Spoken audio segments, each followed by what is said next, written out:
on what they're best at doing, and that is back to their core business.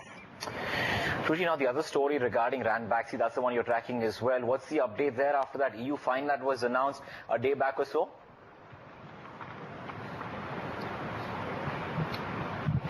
Clearly, no good news coming in for Ranbaxy. This is almost the second time in less than a month's time that Ranbaxy has faced troubles yet again. It was earlier the US FDA that had banned the drugs that the company was selling in US, and now what we see that now it's the EU antitrust regulator that has gone ahead and has fined Ranbaxy of close to 10 million euros, and this is basically because the EU antitrust regulator in 2009 came up with a report which said that there were certain companies like Lundbeck, which had gone ahead and had paid these companies like Ranbaxy to delay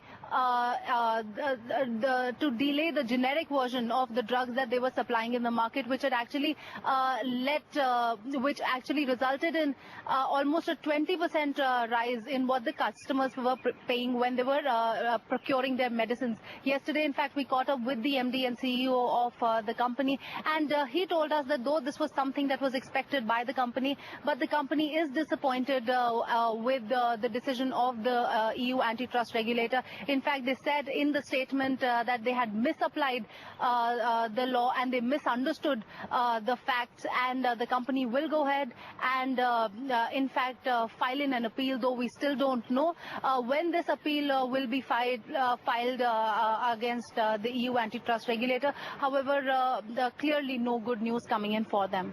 Right, Ruchi. Thanks for bringing us both those stories. So Ranbaxy, they're clearly looking to challenge that 80 crore fine that the EU Commission has put on them. We'll slip into a short break, but on the other side, Baba Kalyani